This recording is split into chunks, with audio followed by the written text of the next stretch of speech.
much for having me. It's a joy to be here. I often describe myself, or have been described, as a fixer or a problem solver. How many of you maybe hold that title in the work that you do? You like to solve problems or fix things.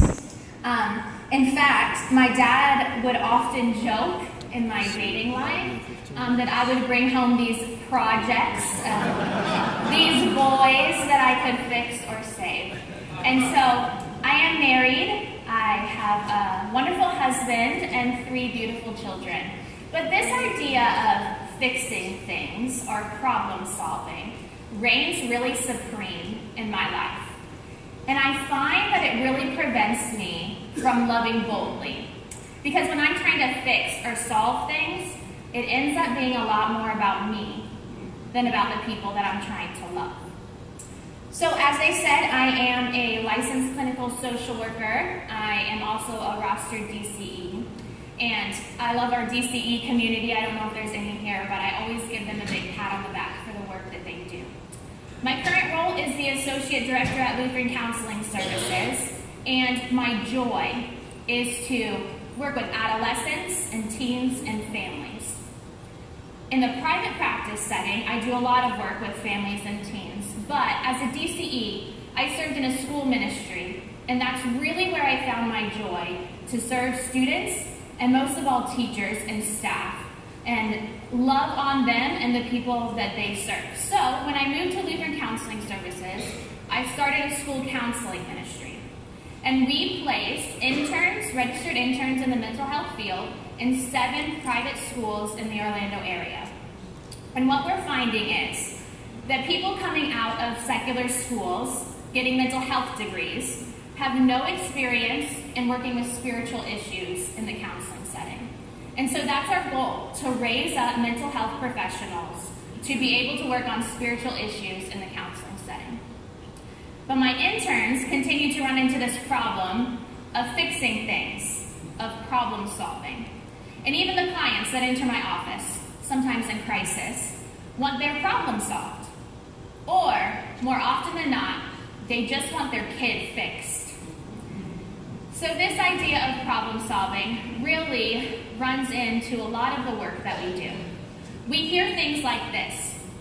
A teacher: could you please come into my classroom and do a presentation on friendship? These 3rd grade girls are crying every day, and I need it to stop. Or a mom: we can't get homework done without any tears at night. I'm done with the tantrums. Can you please bring me peace in my house? Or more recently, a dad: can you just find the magic button? He thinks he's gay, but if you find the magic button, we could just reset all of this and start over. But we are not in the job of fixing things. And I did not become a counselor to fix people. Dan Siegel, in his book Mindsight, gives this analogy of our life as a river, and we are in the canoe. So our life is a river, and we're in the canoe. We're in Florida, so we have canoes a lot, and we ride around rivers. And the idea is that you're steering your canoe down the river, and you're trying to stay away from the rocky edges, and you're dodging the boulders and the sticks in the middle of the river. And sometimes it becomes overwhelming, and you need somebody to jump in the canoe with you. Not to take over, not to steer, not to kick you out of your own canoe, just to be present with you, just to ride with you. Every day in the work I do, I see abuse, violence. In our city of Orlando, we've had so much violence. Anxiety, so much anxiety. Suicide, self-harm, and the list can go on and on. And I've worked really hard to just be present, to listen, to understand where they've come from, where they want to get to that's often very different than where I want them to get to. Identify times of strength, help them see people in their lives as support, but more often than not, just meet them right where they're at. I'm not fixing. I'm walking beside them and helping them become aware of who they are, who God wants them to be. Sam is a 6th grade boy that I've been working with for about 2 years. He's brilliant, the kind of brilliant that's intimidating to his friends. He loves video games, asking random questions, and he really is an excellent artist. At times he's seen as disrespectful because he doesn't want to do schoolwork that he finds pointless, mostly multiplying fractions. Although I'm sure you could teach him that that's very beneficial. When he enters my office, he's often picking at his hair, and his mom will grab his hand and pull it away because it embarrasses her. Sam has been diagnosed with ADHD, and he's tested with an IQ of 140. He's quiet. You will often find him over-focused on things and withdrawn in a setting of friends because he just wants to go off, play his video games, and be by himself. Sam and I have talked about many things. His favorite is Pokemon, so I'm all up on my Pokemon language. Through our work, Sam began to understand what anxiety is, what it feels like in his body, how much it bothers his parents, why he often escapes, and how that makes other people feel when he just gets up and walks away. Sam is still anxious after the 2 years I've worked with him. We have not fixed that. He still becomes over-focused on things and withdraws, but he's aware of who he is. He knows what's going on inside of him, and he has tools now and words to say when that need to escape a crowd comes over him.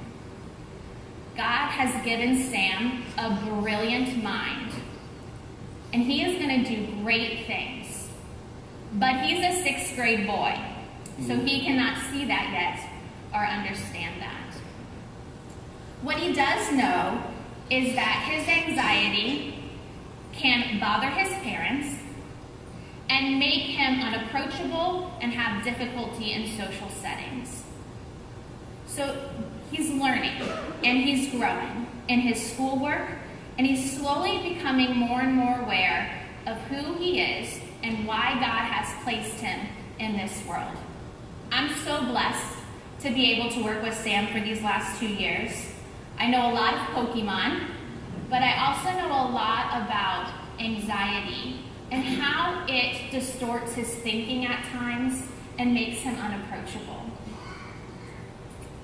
In the work that I do, loving boldly means that day after day, as an adult, an intern, a family, an adolescent, or a child enters my office, I get to jump in the canoe with them. I get to be present with them, walk alongside them, help them understand what's taking place in that canoe, what's going on within them, giving them skills to cope with their circumstance and helping them set goals for the future.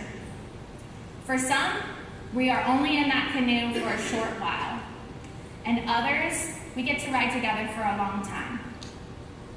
I encourage you to meet people where they are at. A lot of times it doesn't take any words. We don't have to say the right thing to the person that's grieving or struggling. Our presence is all that is needed. And that desire to fix and that desire to problem solve within us, we just need to be aware of and how it affects us being able to love people boldly. So get in the canoe with people. That's my message to you. Don't steer. Don't take over, but just listen. Thank you.